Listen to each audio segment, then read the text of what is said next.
We started this almost 13 years ago now. It's the 11th year of actually doing the Ghost Walk.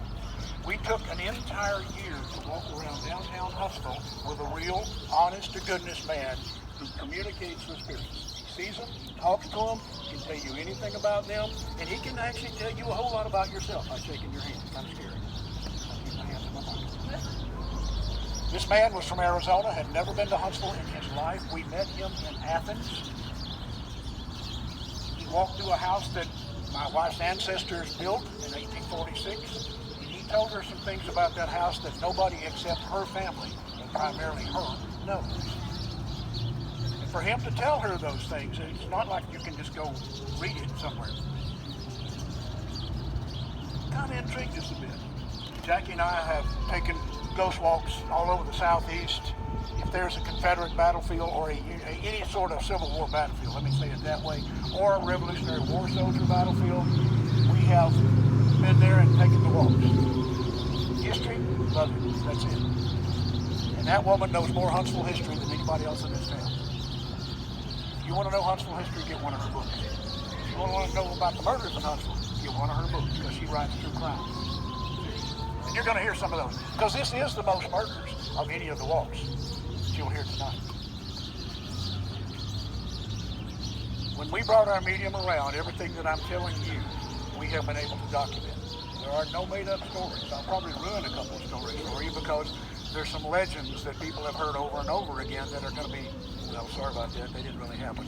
And I'll let you know when that is. But as far as everything, if you want to spend the time we did, including that year walking around and then spend the time looking for things, you will find every answer that I can tell you tonight.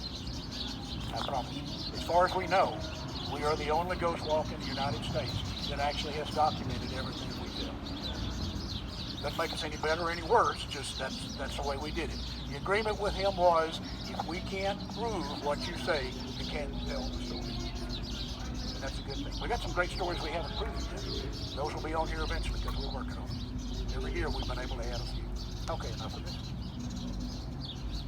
Officer Street was right up here. Now our medium tells us that he's on horseback. In 1883, he would have been on horseback. Sitting right over there. Now, our medium sees him there, but he also sees this huge crowd. I'm talking a huge crowd that's almost as big as this whole block right here. And this crowd's extremely upset. They're screaming things like, hang him. Somebody said burn him at the stake. Now, I don't know where that came from. I mean, that may have floated in from somewhere else because he does say that when he walks into a room, there are voices that come at him from all different places, and he has no clue. I mean, they're just there, and he has to sort them out. But there was a woman that came up here. I'm sorry. There were two men that came up here and told of the woman who was being assaulted down on Meridian Pike. Now, Meridian Pike is Meridian Street. You know where the lumberyard is by any chance? Okay.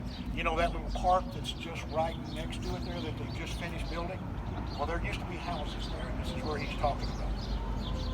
Officer Street gets on the horse, he rides down there. And there is a woman who is standing in the street. Now, she is screaming bloody murder, and that's no pun intended. She has been slashed just like that right there. And he jumps off the horse and he said, what is it? She said, two men, they ran into that house right there. So Street, you know, in those days, they didn't have radios to call for backup. He goes running inside. And sure enough, there's two men in there. And this guy tackles those two men. He tries to fight them, tries to drag them out of the house. One of the men he's got in a headlock, he's got him pretty good. He's dragging him out. The other man goes out the back door. The one who went out the back door's name was Charles Adams. The man that he had was Wesley Brown. He gets Brown out to the front porch. They're wrestling back and forth, fall off the porch. As they get up, all of a sudden, Adams comes up behind Officer Street and hits him in the back of the head with an axe. The first blow knocks him unconscious. The second blow killed him. Now these two men are gone. They go separate directions. To this day, we have no clue where Adams is. Never was seen again in this area. The only sighting that was ever reported was down in Calera. And that was about a week after that what happened up here. Wesley Brown hid under a house. He was captured 2 days later. The sheriff take him down to the jail. Now the jail at that time, you know where the Goodyear store is down here, 2 blocks down, and where the Clinton and Green Street? That was the old jail. Word gets out pretty quick that one of the killers is in jail. There is a mob scene. It started right there. That's what I mean. When they go down there, they confront the sheriff. The sheriff says, you know, it doesn't matter. He's going to get a fair trial. That's the way it is. You're not going to put justice in your own hands. So go on. In fact, perfectly, he said, I don't think this is a man that killed Officer Street. He didn't try to get away. I think it was the other man. And technically he's right, because Brown just hid under a house. The crowd dispersed for a little while, but they came right back up here, and as you know, if you get 1 or 2 agitators in a group of people, it all of a sudden grows big again. And this time they sent word down to the sheriff that there was a mob scene coming up Meridian Pike, which had been coming this direction toward the jail. He sends all of his deputies except one to quell that riot going that direction. And of course, as soon as they see them ride off, they go down there and they bring Wesley Brown out of jail, ladies and gentlemen. They bring him right up here, and then he is strung up right over there. Yes. One of 2 lynchings that actually happened here on the courthouse square. They did it so quietly that the people in town didn't even realize what was happening. It was later that afternoon when finally somebody noticed. And the sheriff was told, and he went and cut the body down. But that's what's going on right in here. And that's what our media picked up, including everything about the lynching, everything else. The rest of it we proved.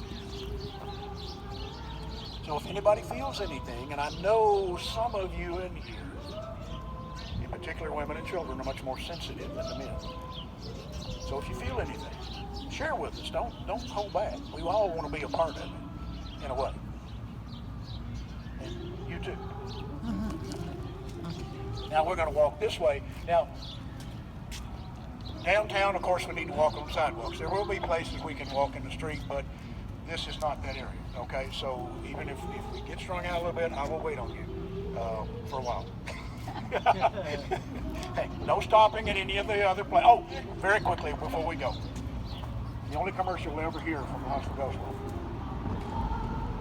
Keegan's is right below that building, right? If you've ever been in there, they have a wonderful place. They don't mind if you come use their restrooms. They are actually offering special drinks for Halloween right now. If you tell them you're on the Ghost Walk, they will even work with you. If you have a crowd coming in and you want to reserve a dinner or something, they'll be happy to help you out. They're very nice folks, but they allow you to use their bathroom. The reason I tell you that is there are no public facilities downtown Huntsville, Alabama. They want you to come downtown, you just can't go to the bathroom. The other place, the Poppy, right over there. It's a wonderful little British pub. It's brand new. Steve Shelton, or actually the son of Steve Shelton, he has that. He told us when they open the doors, tell your group if they need to go to the bathroom, they're welcome to come in. And then on the far end down there, of course, is Jimmy John's, and they also have a restroom that they will allow you to use. And that's the only places that open. If you were going on Twickenham, you would be talking about Green Bus Brewery, because they also welcome you to come inside. Everybody else says, nope, sorry about that. And then again, I understand that. It's tough to, take care of a bathroom and 500 people come in. But we just tell you that because they support us, we want to support them. Okay? Let us move on.